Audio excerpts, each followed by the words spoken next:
Le puse a mi bebé el nombre que mi ex me suplicó que no usara.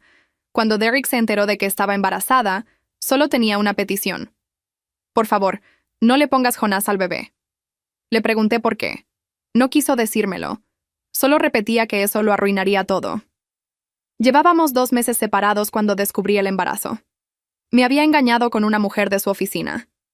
Los encontré en nuestro departamento, en nuestra cama. Yo ya había terminado con él, pero el bebé complicaba las cosas. Derek apareció en mi puerta 3 días después de que se lo dije. Tenía los ojos rojos, como si no hubiera dormido. Voy a renunciar a mis derechos. Te voy a pagar la manutención que tú quieras. Solo, por favor, no le pongas Jonás. Me le quedé viendo. Ese es el nombre de mi abuelo. He querido usarlo desde que tenía 12 años. Derek me agarró las manos. Escoge cualquier otro nombre, el que sea. Te lo estoy rogando. Le volví a preguntar por qué. Dijo que no podía explicarlo. Dijo que con el tiempo iba a tener sentido. Dijo que solo necesitaba confiar en él. Confiar en él.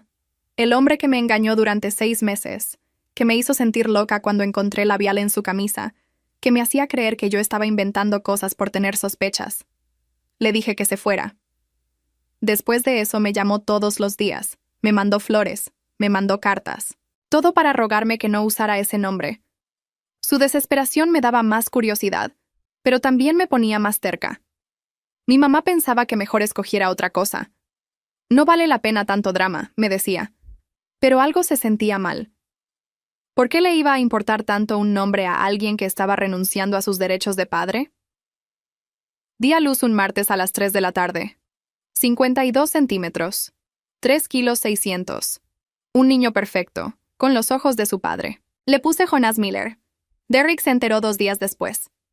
Llegó al hospital con cara de muerto. Le temblaban las manos cuando entró a mi cuarto. De verdad lo hiciste. La voz se le quebró. No tienes idea de lo que acabas de hacer. Le dije que se fuera antes de que llamara a seguridad.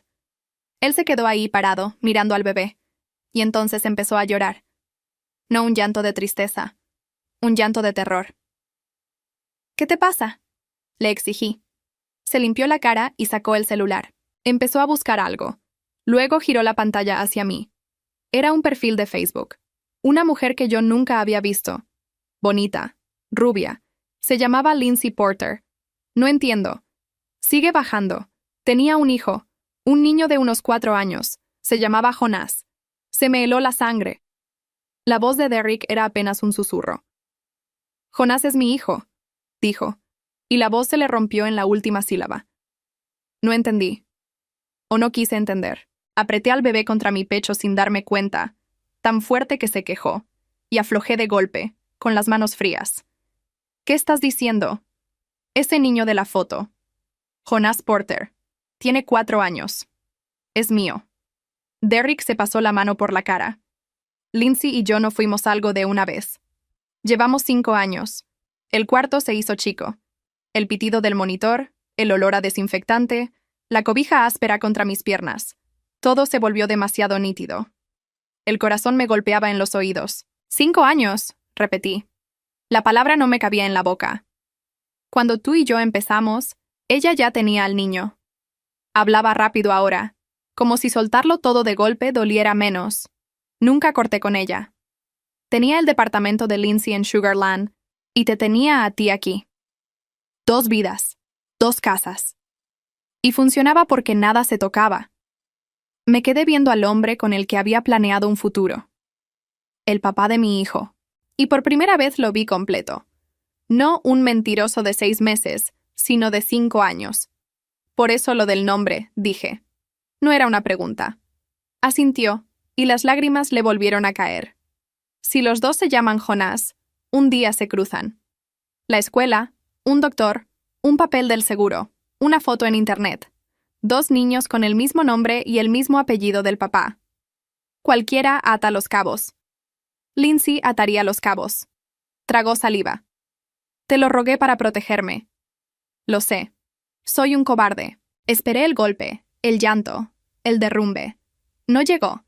Lo que sentí fue otra cosa, algo más frío y más limpio, como cuando por fin entiendes un problema que llevabas meses sin poder resolver. Lindsay no sabe de mí, dije. No. Y yo no sabía de ella. No.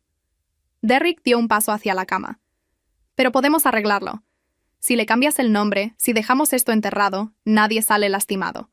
Yo te ayudo con todo. Con el dinero, con lo que sea. Solo. Vete. Por favor, escúchame. Vete de mi cuarto. Mi voz salió tan firme que hasta a mí me sorprendió. El bebé se removió contra mí, ajeno a todo, con la boquita buscando, y algo dentro de mí se acomodó en su lugar. No vuelvas a pedirme que proteja tu mentira. Nunca. Derrick se quedó ahí parado unos segundos, con el celular todavía en la mano, con la foto de esa mujer rubia y de ese otro niño que llevaba el nombre de mi abuelo antes que mi propio hijo. Después guardó el teléfono y salió. La puerta se cerró despacio, con ese suspiro de los hospitales. Me quedé sola con Jonás. Lo miré. Los ojos de su padre, sí. Pero la nariz era mía, y las manos también, esos dedos largos que mi mamá siempre dijo que eran de pianista. No de Derrick. Míos. No te voy a cambiar el nombre, le dije bajito. Te llamas Jonás por el papá de mi mamá, que fue el único hombre bueno que conocí. Y nadie te va a quitar eso. Esa noche no dormí. No por llorar. Llorar lo había hecho 6 meses atrás, cuando encontré el labial, cuando me hizo creer que estaba loca. Ahora tenía la cabeza demasiado despierta. Saqué el celular y busqué el nombre. Lindsay Porter. El perfil estaba público. Fotos de un jardín con el pasto perfecto, de una camioneta blanca enorme, de cumpleaños con globos plateados. Y el niño. Jonás Porter, 4 años, con la misma barbilla de Derrick que yo acababa de ver dormida en mis brazos. Bajé y bajé. Vacaciones en San Diego en marzo. Derrick me había dicho que estaba en una conferencia en Chicago en marzo. Una foto de los 3 en una feria. Ella recargada en él. En julio. En julio él dormía conmigo casi todas las noches. No era una aventura. Era una familia. Tan real como la mía. Y yo había sido la otra casa sin saberlo. Pude haber cerrado el teléfono. Pude haberle hecho caso a mi mamá. Escoger la paz. Dejar todo enterrado como Derrick rogaba. Pero pensé en una cosa. Si yo no sabía nada, Lindsay tampoco. Ella estaba criando a un niño con un hombre que dormía en otra cama 3 noches por semana. Y un día Jonás Porter y Jonás Miller iban a ser 2 hombres con el mismo apellido buscándose en una pantalla, igual que yo la buscaba a ella ahora. No iba a dejar que mi hijo creciera dentro de una mentira que otro inventó para estar cómodo. Le mandé una solicitud de mensaje. Tardé 20 minutos en escribir 3 líneas y borrarlas. Al final puse algo simple. Hola, Lindsay. No me conoces. Es sobre Derrick. Creo que las 2 merecemos saber la verdad. Me quedé viendo la pantalla hasta que el bebé despertó pidiendo comer. Lo cargué. Le di pecho en la penumbra del cuarto, sintiendo su peso tibio contra mi brazo y el ruido suavecito que hacía al tragar. Por primera vez en mucho tiempo no tuve miedo. Tenía un plan. Todavía no sabía la forma exacta, pero sabía hacia dónde iba, y sabía que esta vez la verdad iba a trabajar para mí, no contra mí. Lindsay vio el mensaje a las 6:13 de la mañana. Empezó a escribir. Paró. Volvió a escribir. Y entonces contestó. Lindsay contestó con 3 palabras. ¿Quién eres tú? Le escribí que era la mamá del otro hijo de Derrick, que había dado a luz hacía 4 días, que no quería nada de ella, solo hablar. Tardó casi 1 hora en volver a escribir. Cuando lo hizo fue para atacarme. No sé qué juego es este, pero Derrick y yo somos una familia. Si es una broma, voy a llamar a la policía. Casi me reí ahí sola en la cama del hospital. Familia. Las 2 creíamos lo mismo desde camas distintas. No le contesté con palabras. Le mandé una foto. Derrick dormido en mi sillón 3 meses atrás, con la mano abierta sobre mi panza de 8 meses. Después otra. El formulario de admisión de la clínica, con su nombre escrito de su puño como padre del bebé. Después una más. Una captura de su mensaje de marzo, el mismo mes en que él subía fotos en San Diego con ella. Te extraño. Esta conferencia en Chicago se está haciendo eterna. Los 3 puntitos aparecían y desaparecían. 1 vez. 2. 3. Eso no prueba nada, escribió al fin, pero ya no sonaba segura. Sonaba como yo 6 meses atrás, buscando explicaciones para algo que ya sabía. Dame 1 hora, le puse. Un café, donde tú quieras, con gente alrededor. Si después de eso crees que invento, me bloqueas y no me vuelves a ver. pero los dos niños tienen el mismo nombre y el mismo apellido del papá. Tú decides si lo enfrentas conmigo o sola. No contestó esa noche. Me dieron de alta al día siguiente. Mi mamá fue por mí y por Jonás. En el coche, con el bebé dormido en el asiento de atrás, ella manejaba en silencio, apretando el volante. Deberías dejar esto en paz, dijo por fin. Tienes un recién nacido. No tienes fuerzas para una guerra. No es una guerra, mamá. Es la verdad. Y si yo no la cuento, mi hijo va a crecer pensando que su papá lo abandonó por capricho, cuando en realidad lo abandonó para esconder a otro hijo. Mi mamá no dijo nada más, pero en el siguiente alto estiró la mano y me apretó la rodilla. Era todo lo que necesitaba. Esa semana, mientras Jonás dormía entre tomas, me puse a armar el rompecabezas que durante un año había tenido enfrente sin querer verlo. Saqué viejas capturas de pantalla, el calendario compartido que alguna vez usamos, los recibos que se quedaron en mi correo. Y todo encajó de una forma que me revolvió el estómago. Las viejas viajes de trabajo. Cada tercer fin de semana, sin falta, desde el primer mes que salimos. Sugarland quedaba a 40 minutos de mi casa, pero él lo llamaba Dallas, lo llamaba Austin, lo llamaba lo que hiciera falta. La vez que le hablé llorando porque tenía gripa y no contestó hasta el día siguiente. La Navidad que pasó conmigo solo hasta las 8 porque tenía cena con clientes. Clientes. Tenía 4 años de cumpleaños del otro Jonás, de obras de kinder, de mañanas de domingo que yo creía que él pasaba en el gimnasio. No lloré. Eso me sorprendió. Solo sentí cómo se me iba endureciendo algo por dentro, como cuando dejas que el cemento fragüe. Lindsay escribió el jueves. Mañana. 10 de la mañana. El café que está frente a la biblioteca de Sugarland. Voy a estar 15 minutos. Si no apareces, se acabó. Llegué a las 9:30. Dejé a Jonás con mi mamá por primera vez desde el parto, y me dolió cada minuto que estuve lejos de él. Pero esto tenía que hacerlo yo, y tenía que hacerlo bien. La reconocí apenas entró. Más alta de lo que se veía en las fotos. Rubia, sí, pero con ojeras que el filtro le borraba. Traía a un niño de la mano, Jonás Porter, la misma barbilla de Derrick que yo le había visto a mi bebé en el hospital. Se me cerró la garganta. Se sentó frente a mí y puso al niño a su lado con una tablet y unos audífonos. Me miró de arriba a abajo, como midiéndome. «Habla», dijo. «Rápido». Saqué mi teléfono y empecé a poner las fotos sobre la mesa, una por una, despacio. Ella las veía sin tocarlas. La de la panza, la del formulario, la del mensaje de marzo. Cuando llegué a la foto del recibo del departamento que Derrick rentaba a mi nombre, la de mi casa, vi cómo se le tensaba la mandíbula. «Pudiste sacar esto de cualquier lado», dijo. «Editado». «¿Y la barbilla de tu hijo también la edité?» «La misma que tiene el mío». Eso la calló un segundo. Apretó la taza de café con las 2 manos. «¿Qué quieres, dinero?» «No quiero nada tuyo. Tengo trabajo. Tengo casa. Lo único que vine a darte es algo que tú no tienes. La verdad completa. Tú eres la amante», escupió. «La de la oficina. Él me contó. Me dijo que fue un error, que ya lo había cortado. Me reí, pero no de gusto, de rabia. No, Lindsay, la de la oficina fue otra. A mí me tuvo casi un año, en una casa que él pagaba, planeando un bebé. Y a ti te tuvo 5. Las 2 fuimos el error de alguien más. ¿Cuántas veces te dijo que estaba en Dallas?» Algo se le movió en la cara. Bajó la mirada al niño, que veía caricaturas ajeno a todo. «Cada tercer fin de semana», murmuró. «Cada tercer fin de semana él estaba conmigo», dije. Nos quedamos calladas. Afuera pasó un camión de basura, ruidoso, y por un momento fue lo único que se oyó.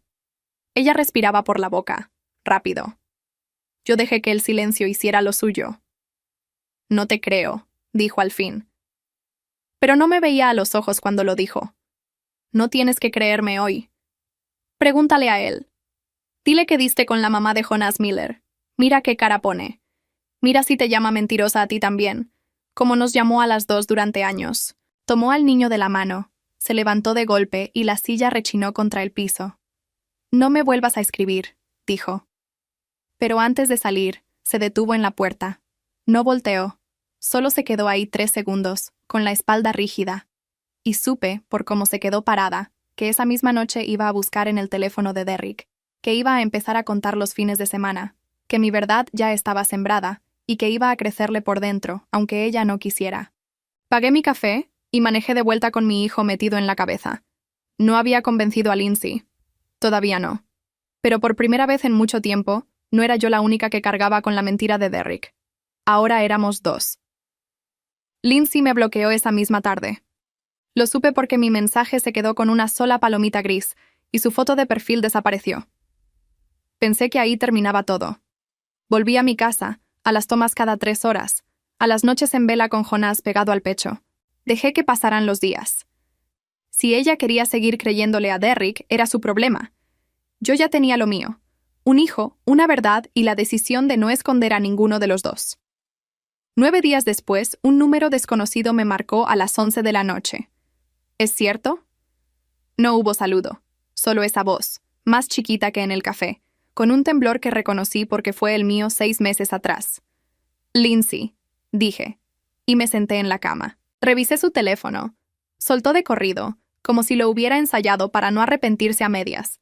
Esperé a que se durmiera y lo revisé. Encontré el contrato de renta de tu casa, a su nombre. Encontré fotos tuyas con la panza. Encontré un recordatorio en el calendario que decía cita pediatra, J.M. Pensé que era nuestro Jonás. Pero la fecha no cuadraba con ninguna cita de mi hijo. Se quedó callada. La oí respirar por la boca. Rápido. Lo desperté. Le puse el teléfono en la cara. ¿Y sabes qué hizo? Me dijo que estaba paranoica, que esas fotos eran viejas, de antes de nosotros, que el contrato era de un amigo. Me dijo que yo necesitaba ayuda, que andaba inventando cosas otra vez.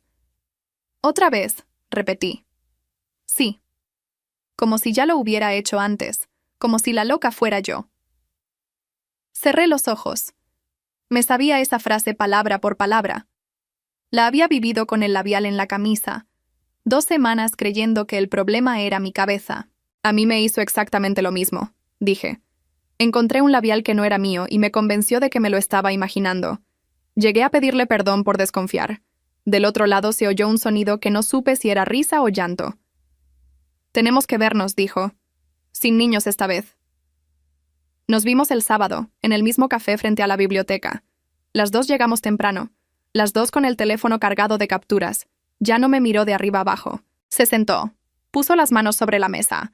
Y vi que tenía las uñas mordidas hasta la carne. Pusimos todo encima. Literal. Mensajes, fotos, fechas. Y empezó a salir el patrón. Entre más salía, más se me cerraba la garganta. A las 2 nos llevó al mismo restaurante en la primera cita. El italiano de Westheimer, la mesa del fondo, junto a la ventana. A las 2 nos dijo que era su lugar favorito desde niño, que ahí lo llevaba su abuela. A las 2 nos regaló la misma pulsera de cadenita con una J colgando. Yo creí que la J era por mi nombre. Ella creyó que era por Jonás. Era por nada. Era por ahorrarse el trabajo de pensar en 2 regalos distintos. A las 2 nos dijo la misma frase cuando peleábamos. Tú eres la única que de verdad me entiende.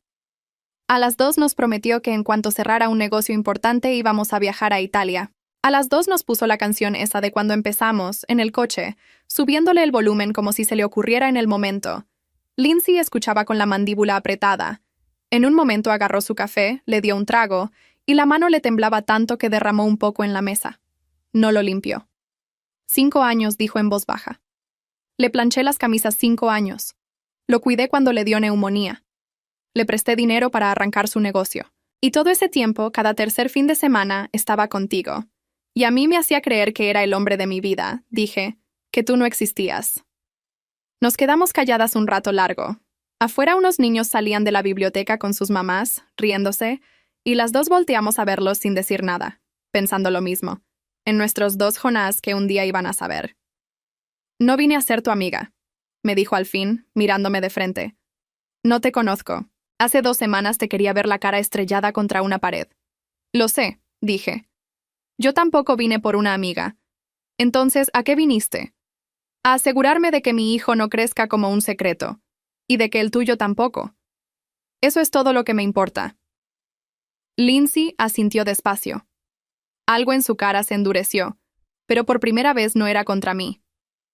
Él cree que las dos seguimos sin saber nada, dijo. Cree que me tragué lo de que estoy paranoica. A ti ni te contesta las llamadas, supongo. bloqueé yo, lo corregí. Pero sí, cree que cada una está sola con su versión. Una sonrisa rara le cruzó la boca. No de alegría, de otra cosa. Entonces que lo siga creyendo, dijo. Mientras él piense que estamos solas y peleadas, vamos a ir un paso adelante. Necesito que me prometas una cosa. ¿Qué? Nada de redes. Nada de escándalo. Nada de exponerlo con sus amigos o su familia. Si lo hacemos así, él se hace la víctima y nosotras quedamos como las locas celosas. Lo hacemos bien. Despacio. Con papeles. Era exactamente lo que yo pensaba, pero no lo había sabido decir hasta que ella lo dijo. Con papeles, repetí, y por primera vez le tendí la mano por encima de la mesa. Ella la miró un segundo. Después la apretó. Fuerte, frío, como un trato, no como un abrazo. Antes de subirse a su camioneta, se detuvo. Una cosa más, dijo. Si en algún momento te ablandas, si te llama llorando y piensas en perdonarlo, avísame antes. Porque a mí me va a hacer lo mismo. Y la única forma de que esto funcione es que ninguna de las dos lo deje volver a meternos una contra la otra. No me voy a ablandar, dije. Ya gasté todas mis lágrimas con el labial. Eso dije yo hace 2 semanas, contestó. Y mírame, tenía razón.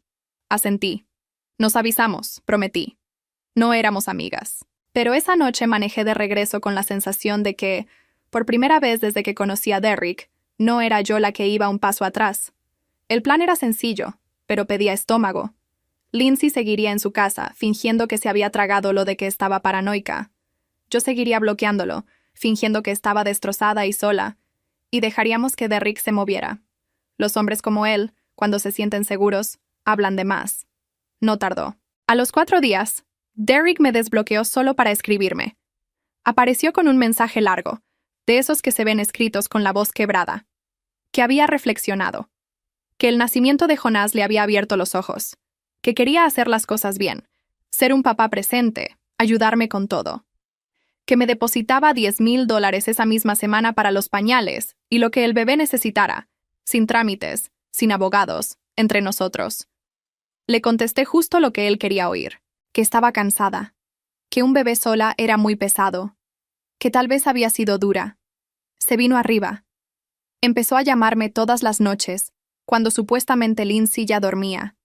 Y ahí, confiado, cómodo, bajó la guardia. Esa otra mujer, la rubia, no es nadie, me dijo una noche.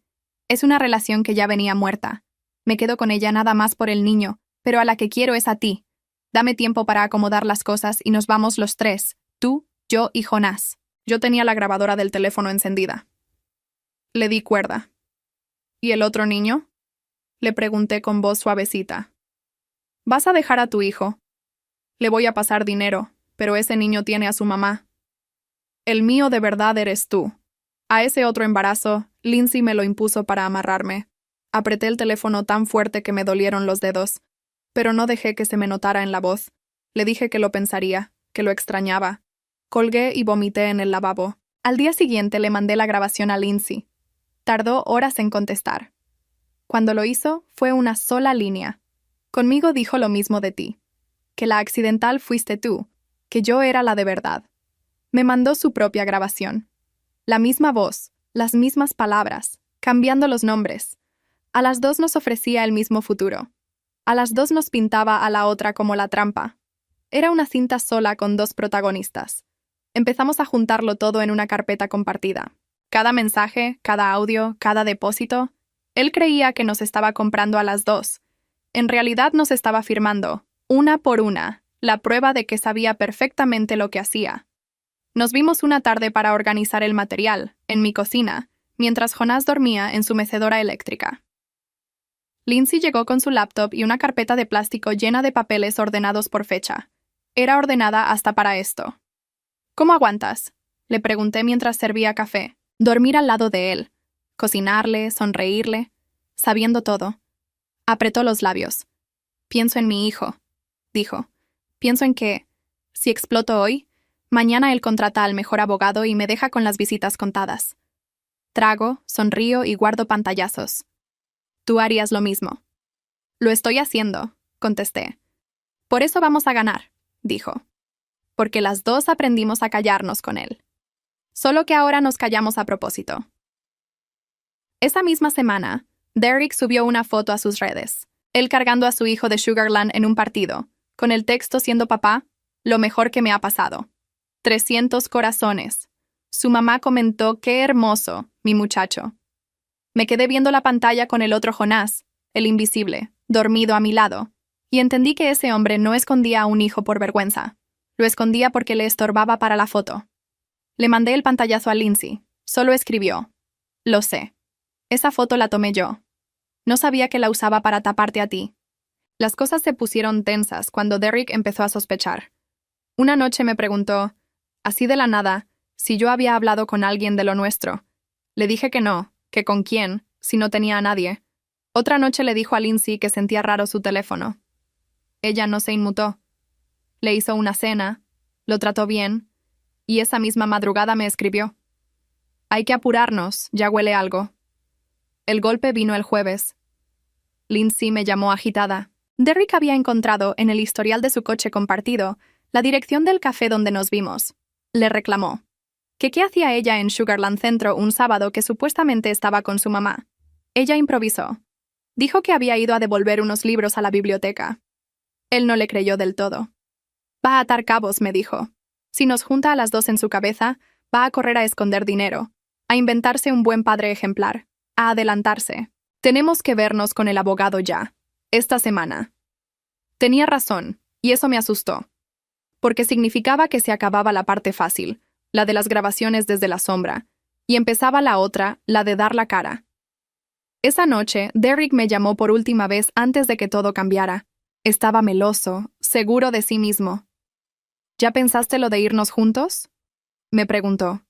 Miré a Jonás en su cuna, dormido, con el puñito cerrado junto a la cara. Pensé en todo lo que ese hombre me había hecho creer que era mi culpa. El labial, la paranoia, las 2 semanas pidiendo perdón por desconfiar de la verdad. Sí, le dije. Ya lo pensé. ¿Y? Y quiero que hagamos todo bien, con un acuerdo, para que mi hijo esté protegido.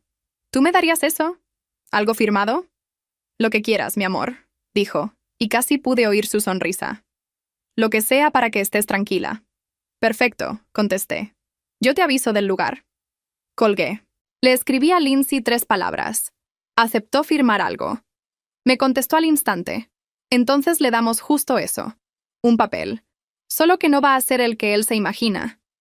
Apagué la luz. Por primera vez en meses dormí de corrido, las 4 horas que Jonás me dejó. No por descanso. Por una calma nueva, la de saber que el hombre que nos había manejado a las dos como 2 cuentas separadas, estaba a punto de descubrir que las cuentas, por fin, se habían sumado. La abogada se llamaba Renata Vega. La encontró Lindsay, pero desde la primera junta quedó claro que iba a pelear por los 2 niños como si fueran de la misma casa. Era una mujer de unos 50 años, de hablar pausado, que no se impresionó con nada de lo que le pusimos enfrente. Escuchó las grabaciones completas, las 2. Revisó los depósitos, el contrato de renta, las capturas. Cuando terminó, juntó las manos sobre el escritorio. Tienen suficiente, dijo. No para un escándalo, para algo mucho mejor. Un acuerdo blindado donde los 2 niños quedan reconocidos, con manutención fija para cada uno y custodia legal para ustedes. Él va a creer que viene a firmar otra cosa. Va a firmar esto, o se va a juicio, y en juicio pierde más. ¿Y si se niega?, preguntó Lindsay. Entonces pedimos prueba de paternidad de los 2. Presentamos las grabaciones donde admite a ambos hijos. Y un juez le fija manutención por arriba de lo que ofrecemos hoy. Más costos. Le conviene firmar. Solo no lo sabe todavía. Citamos a Derek un viernes en las oficinas de Renata, sin decirle quién más iba a estar. Yo llegué con Jonás dormido en la carriola, porque no tenía con quién dejarlo y porque, en el fondo, quería que su hijo estuviera ahí. Lindsay llegó 10 minutos después. Nos sentamos las 2 del mismo lado de la mesa larga, con la abogada en la cabecera. Derek entró sonriendo, con una camisa nueva, oliendo a esa loción que yo le había regalado en un cumpleaños. La sonrisa le duró hasta que cerró la puerta y nos vio juntas. Se quedó parado. La cara se le vació de color. Miró a Lindsay, me miró a mí, miró a la abogada, y supe el segundo exacto en que entendió que las cuentas se habían sumado. ¿Qué es esto?, dijo. La voz le salió rasposa. Siéntate, Derrick, dijo Renata tranquila. No se sentó. Empezó con lo de siempre, que esto era una emboscada, que las dos estábamos confundidas, manipuladas, que alguien nos había metido ideas, que él era el padre, que tenía derechos. Tienes derechos, dijo Renata. Y obligaciones. De eso venimos a hablar. Con los dos. Sacó las grabaciones. No las puso todas. Puso 30 segundos de cada una. La de él diciéndome que Lindsay me había impuesto al niño para amarrarlo. La de él diciéndole a Lindsay que yo era la trampa. Las dos voces eran la suya. Las dos sonaban en la misma sala. Derrick se sentó. Por fin se sentó, despacio, como si le fallaran las rodillas. Eso es ilegal, dijo. Grabarme es ilegal. En Texas no, dijo Renata sin levantar la voz. Una sola parte basta. Y aunque no las usáramos en corte, las admisiones de paternidad están aquí, de tu boca. Tienes 2 hijos, Derrick, Jonas Porter y Jonas Miller. Vamos a dejarlo por escrito de una buena vez. Lo vi descomponerse despacio. Apretó la mandíbula, buscó algo que decir. Miró a Lindsay con esos ojos que antes la doblaban. Lindsay, dijo, tú me conoces. ¿Sabes que yo nunca? No, lo cortó ella. No sé nada. 5 años creí que te conocía. Ya no. Se volvió hacia mí, cambió la cara, suavizó la voz. ¿Y tú? Tú dijiste que querías que nos fuéramos juntos. Lo dijiste hace 3 días. Lo dije con la grabadora encendida, contesté. Igual que tú dijiste todo lo tuyo, no le quedó nada. Lo vi buscar en la cara de cada una un resquicio, una de las 2 puertas que siempre había podido empujar, y por primera vez las encontró cerradas. El acuerdo era claro. Manutención mensual para cada niño, fija, descontada de su nómina directo, custodia legal para cada madre. Visitas para él, pero supervisadas y por escrito, sin las apariciones sorpresa, sin el papel de buen padre cuando le convenía para la foto. El departamento que rentaba a mi nombre lo dejaba. Yo me quedaba con el contrato o me mudaba, mi decisión. La casa de Sugarland, donde vivían Lindsay y el niño, quedaba para ellos. Firmó. Le temblaba la mano, pero firmó, porque Renata le explicó con números fríos lo que perdía si no lo hacía, y los hombres como Derrick entienden los números mejor que las personas. Cuando terminó, se quedó sentado, mirando la mesa. Ya no había nadie a quien convencer. Su mamá no estaba ahí para defenderlo. Sus amigos no se iban a enterar por nosotras. No había público para su papel de víctima. Solo estábamos las 2 mujeres que durante años cargaron sus mentiras y sus 2 hijos con el mismo nombre. Jonás se despertó en la carriola y soltó un quejido. Me agaché a cargarlo. Derrick lo miró. Por un segundo algo cruzó su cara. No sé si arrepentimiento o solo el susto de verse retratado en algo tan chiquito. ¿Puedo?, preguntó, estirando la mano. Apreté a mi hijo contra mí. Cuando aprendas a no esconderlo, le dije. Por ahora, no. Salimos Lindsay y yo juntas al estacionamiento. El sol pegaba fuerte. Ella se detuvo junto a su camioneta, se quitó los lentes y me miró. No vamos a ser amigas, dijo otra vez. Pero gracias. Yo sola le habría creído. Tú me obligaste a ver. Tú también a mí, contesté. Yo iba a quedarme callada por la paz. Por no hacer drama, como me decía mi mamá. La paz, repitió ella, y soltó una risa seca. La paz era de él. Nosotras nada más la pagábamos. Asintió. Después hizo algo que no esperaba.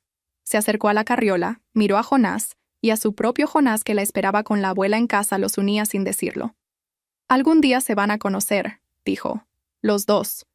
Y no va a ser un secreto feo. Va a ser nada más la verdad. Va a ser la verdad, repetí. Manejé a casa con mi hijo en el asiento de atrás y las ventanas abiertas. No sentí venganza, no como la había imaginado. Sentí algo más limpio. La certeza de que nadie, nunca más, me iba a convencer de que la loca era yo. Pasaron 3 años. La primera vez que los 2 Jonás se vieron fue en un parque, un sábado de marzo. No lo planeamos como una ceremonia. Lindsay llevó a su niño, yo al mío. Lo soltamos en los juegos y dejamos que pasara lo que tuviera que pasar. El de ella tenía 7, el mío 3 y medio. El grande le enseñó al chiquito a subir la resbaladilla por la rampa. El chiquito lo siguió como si lo conociera de toda la vida. Son iguales de necios, dijo Lindsay, sentada a mi lado en la banca, con un café para cada una. Salieron al papá, dije, y las dos nos reímos. Era un chiste que ya podíamos hacer sin que doliera.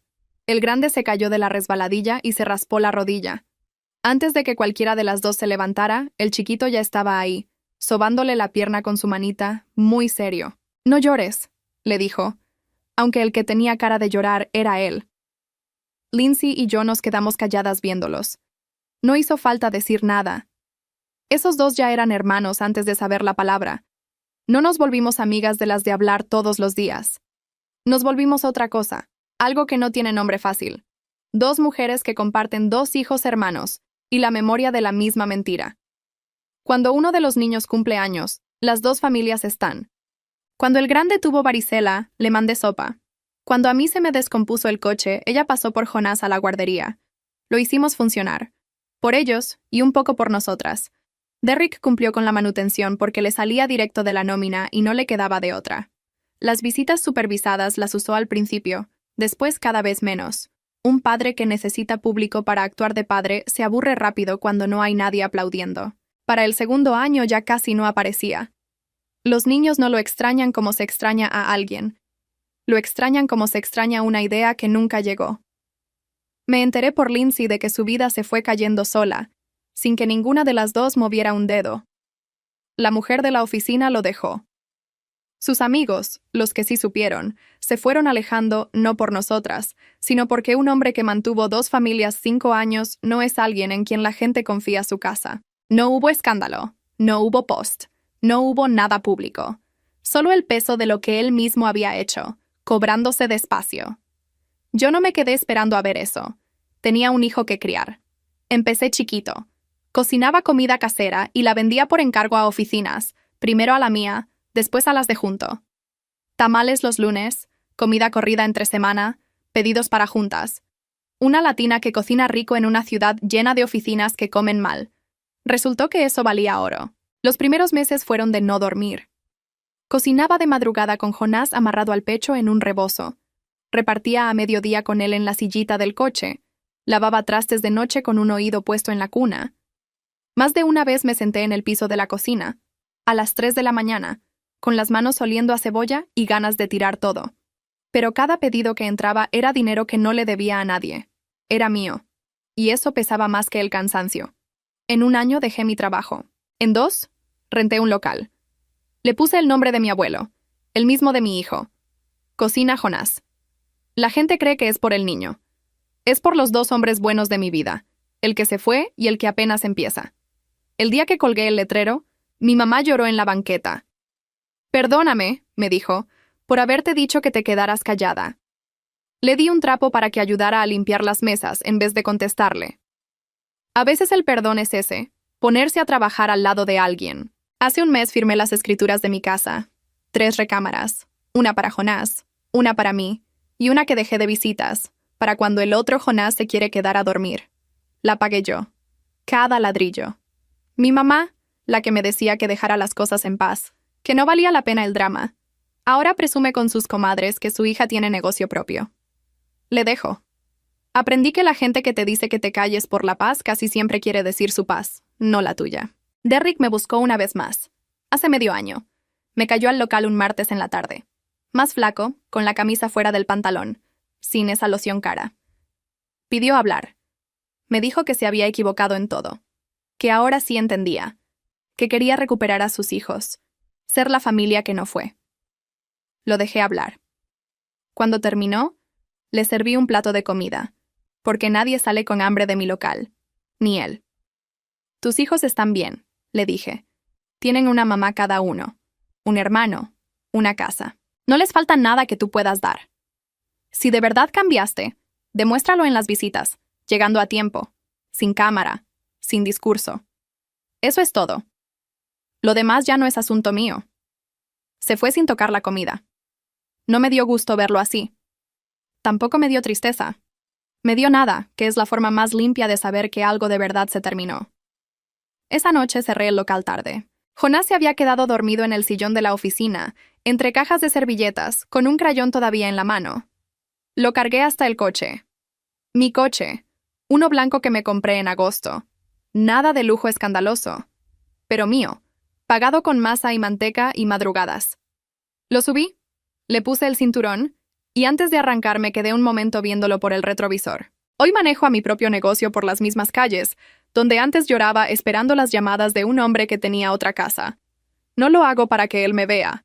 Lo hago porque le puse a mi hijo el nombre que me suplicaron que no usara, construí todo con mis manos alrededor de ese nombre, y por fin sé lo que valgo.